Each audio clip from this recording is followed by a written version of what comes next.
Hi, good morning everyone. Welcome to Brett's Table. This morning we're going to be making a variation on salsa. And this morning I feel like Mr. Rogers putting on his sweater because my good friend Torsten made me this amazing apron. I can't imagine where he got the idea, but I really appreciate it. So we're wearing it today. Also, this recipe is inspired by one that I was at a cooking class in Puerto Vallarta, and my friend Rosie, who owns Rosie's Vallarta Cooking, made a salsa, and she has this beautiful outdoor terrace and a wood-fired oven. Unfortunately, I don't have a wood-fired oven, so I roasted my vegetables in a dry cast iron skillet just until they got a little black, just to give them some more flavor, some smoky flavor. So I'm going to set this aside back here on the stove and we'll get started. Also, this recipe, we are in the midst of rhubarb season, so I'm not making a full recipe that I just posted on my website because I am here by myself and don't have anyone to share it with, unless somebody wants a jar, and the first person that does that says that they would like a jar. I will make a jar and they can pick it up in my house here in St. Paul. So so I have one stalk of rhubarb that I've diced quite thin, and then I'll get to a variation here in a moment. But I'm just going to take my red onion that I have charred a little bit, and I'm going to take my knife and go to the root end, but not through the root end. And basically the salsa is just a lot of chopping, which I'm not sure people want to just see me chop, and then just slice down. If I had a molcajete, I would be making it in that, which is like a Mexican mortar and pestle, but I don't, so we're left with just using my chef's knife. So it's, like I said, it's basically a lot of chopping. And I've been thinking with everything that's been going on this last week, that once we can start being together again in person, I would love to go to people's homes and, you know, create a recipe together and just talk about their stories and why they like to cook, or if they haven't cooked and would like to learn how to cook, and just share stories, because, you know, we are more like each other than we are different. So I think it'd be a lot more fun than just you watching me in my kitchen. It's like we need to get to know each other. Just yesterday, I've been living here in St. Paul for 7 years, and just yesterday was the first time I met my neighbor that lives across the alley, and that's really sad. She loves to cook, and it's like it's time that we start getting to know each other a little more. So it's just like I said, we're chopping lots of ingredients.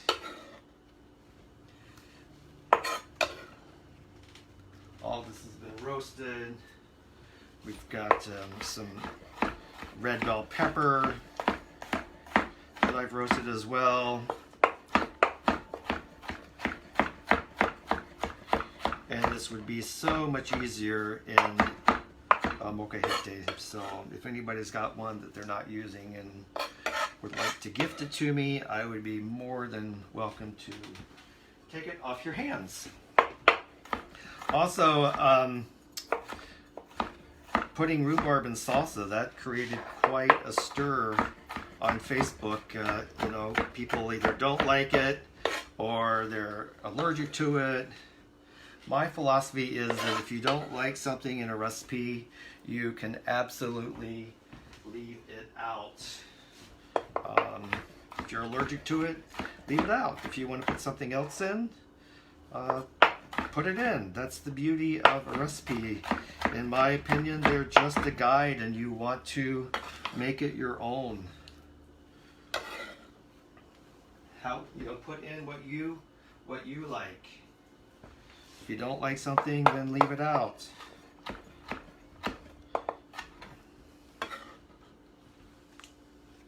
And now I've roasted this jalapeno, so I'm just going to cut around the seeds, and I really should be wearing gloves, otherwise just make sure you don't touch your eyes or any other sensitive parts to your body.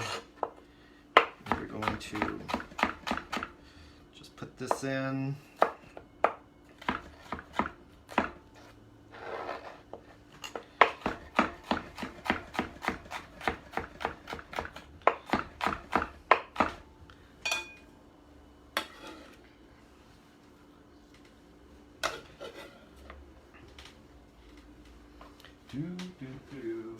I have one garlic clove that I've roasted as well, so I roasted it with the skin on. So it's always a trick to get the skin off.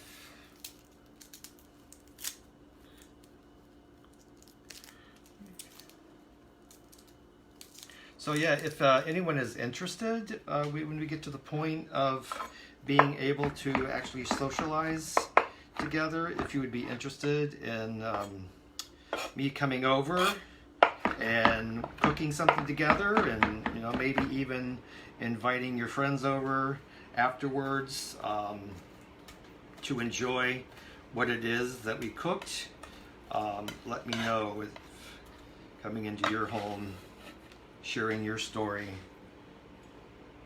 See, this makes quite a bit. Also, I roasted a poblano pepper the other day, thinking I was going to use it in something else. And that's basically, I just took a whole poblano pepper and put it on, I have a gas range, so I just put it on the range and charred it until it was black in its entirety. And then I put it in a stainless steel bowl and covered it until it was cool, and then pulled all of the skin, the blackened skin, off of the pepper. And like I said, I did this a couple of days ago, so that's going to go in. Because somebody asked how much heat I was going to put in this, and it's going to be substantial. So I'm just going to get rid of that. Now, we've got, wash my hands too.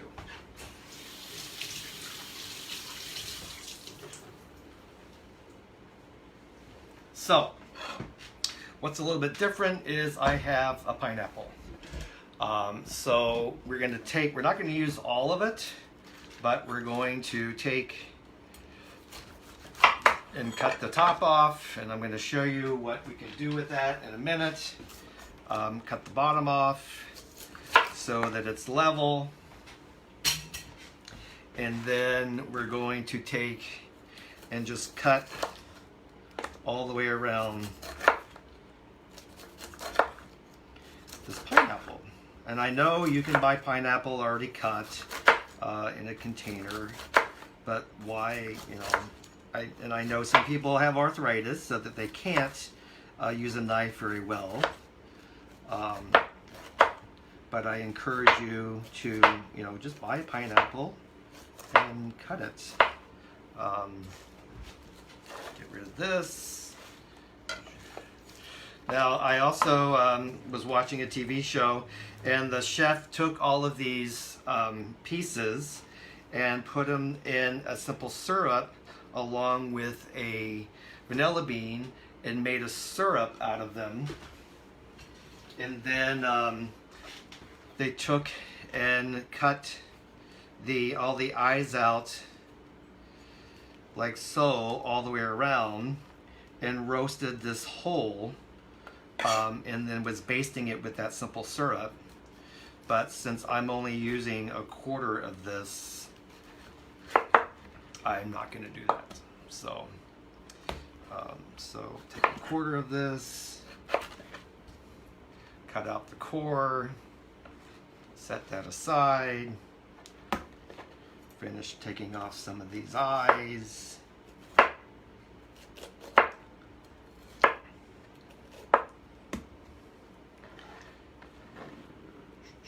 And then just cut these about the same size as everything else.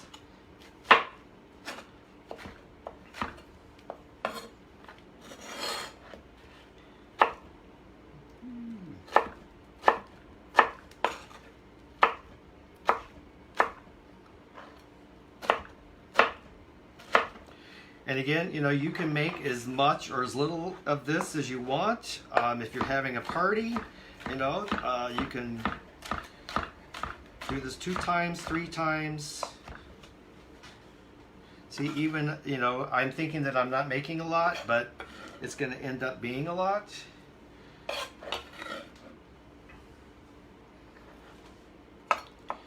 So here, you know, this is a good time to practice your knife skills. Get out of there. And this is where, if I was cooking with someone, we could be telling stories, life experiences, what you like and don't like. So that's that. And then I've got a lime.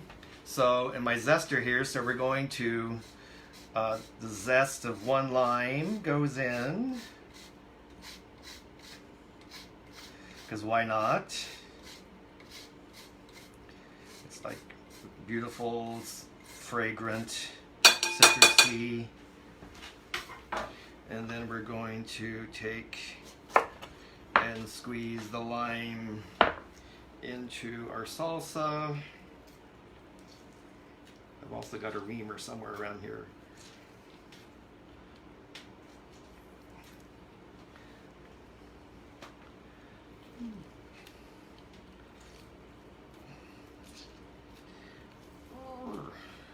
You know, why use a tennis ball for your hand exercises when you can cook and accomplish the same thing? Okay, so I know some people don't like cilantro, or that they're allergic to it because it tastes like a soap to them. So if you don't like cilantro or you're allergic to cilantro, by all means, leave the cilantro out.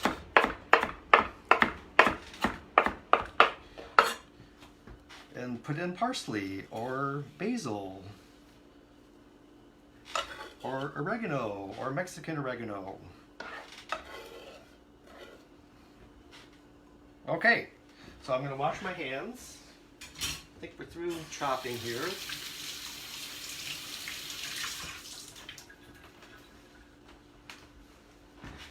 So this is going away. Okay, so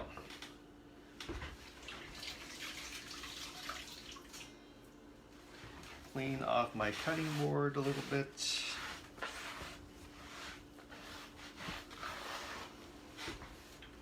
So I've got my bowl and my spoon, and we're just going to mix all this together. That looks amazing. And because of the rhubarb, I'm going to add a little bit of jalapeno pepper jelly to this, just to give it a little sweetness to balance out the rhubarb because it's very tart. So that's all there is to that. Making this amazing, simple salsa. So I don't have a bowl from Mexico big enough, so this is a bowl that my dear friend Richard Brejnahan made from St. John's Pottery. So we're just going to add this salsa to this beautiful platter.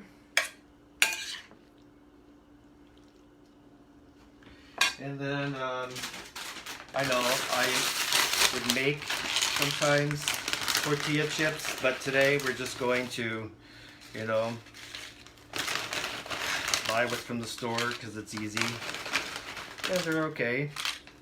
So we're just going to spread some chips around our salsa.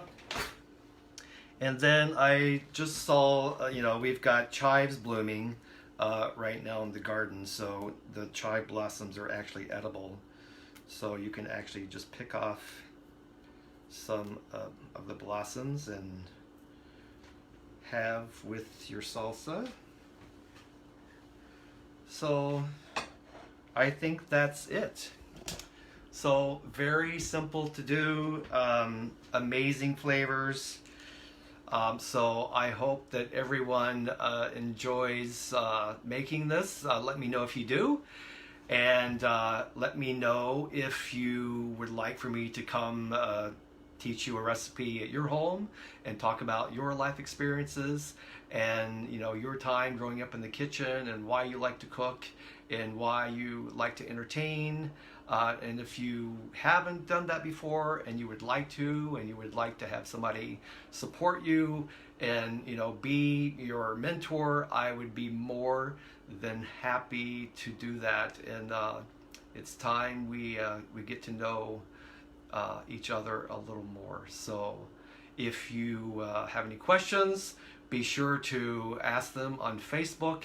And also, if you would like a jar of this salsa, because there's no way I'm going to be able to eat it all. So the first person that will say, hey, I want a jar of salsa on Facebook, just let me know. I'm going to be home, as far as I know, all day today. So appreciate everybody tuning in, and thanks so much, and have a great day. Ciao.